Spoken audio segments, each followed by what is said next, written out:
accounting conventions. What exactly they are they? They are like traditions followed by people who are following books of accounts for so many number of years.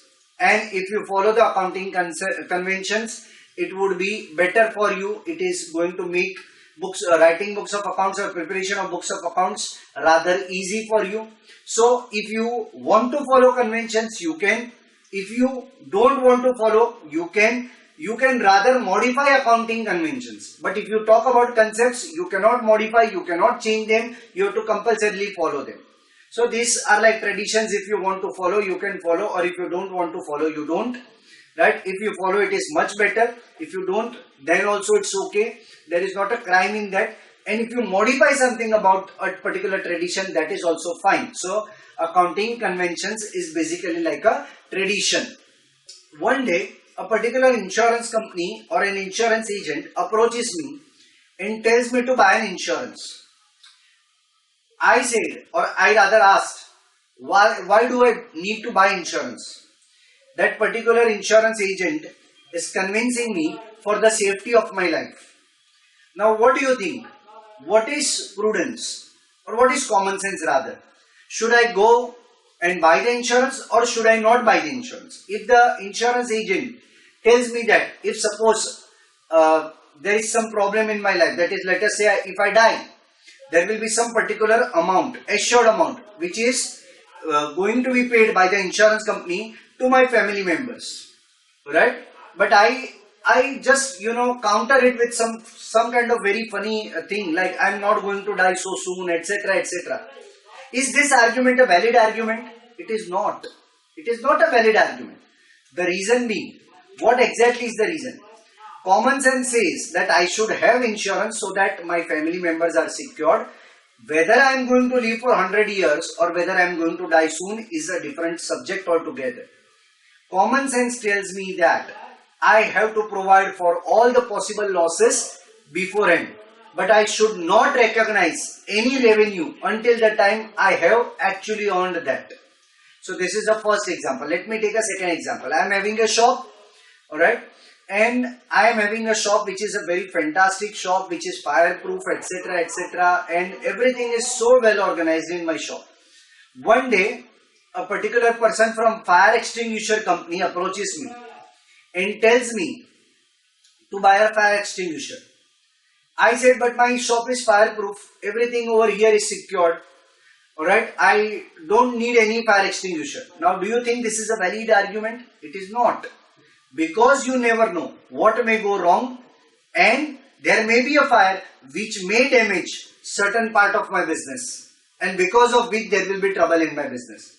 So even though I am dead sure there won't be any fire problem, there won't be any problem because of outbreak of fire, etc., I should use common sense and go and purchase a particular fire extinguisher so that even the remotest possibility of a fire taking place can be avoided. So basically what am I doing? By applying the principle of conservatism, I am using my common sense and I am guarding my business against all possible losses. But at the same time, conservatism also teaches us that if any gain is supposed to take place, you should not recognize any such gain or revenue until the time or until the day it has actually been realized or it has been earned by the business.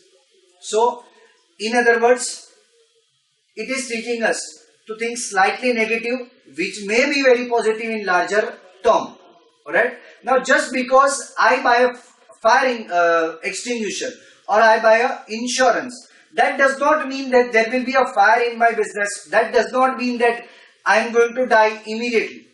But for the purpose of safety and precaution, I am supposed to follow some kind of conservatism and secure myself and my business against a possibility or against a possible loss which may or may not take place in future. So accordingly, conservatism teaches us to anticipate the losses and not to recognize the profits. Alright, so this was about conservatism. Second is consistency.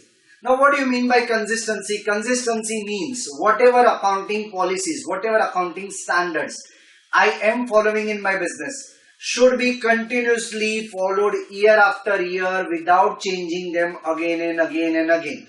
So if I am following a particular policy or procedure of writing accounts, it should not be changed under any circumstances. It should be followed properly and absolutely correctly year after year, and it should be followed consistently from one year to another year. Then only there will be some uniformity in my business as far as accounts are concerned.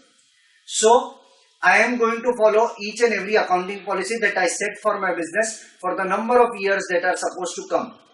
So the policies are not supposed to be changed as and when I decide. Until and unless, yes, it is very necessary and it is going to be very beneficial for the business. With proper reasoning, you can change that. Or until and unless the law tells me to change my accounting policy, I have to follow the accounting policies prepared year after year uniformly without making any change, and it should be disclosed properly in my books of accounts. So this is what is consistency, right? In conservatism, inconsistency, nobody is going to come and ask me, why are you not doing this? Why are you not providing for losses? Why are you not following the accounting policies year after year? But students, think properly. If I don't follow conservatism, if I don't follow consistency, what will happen? Maybe sometimes I may be in trouble because I did not take enough precautions for my losses that may have taken place, alright, or I may have not followed the accounting policies made by me from year after year.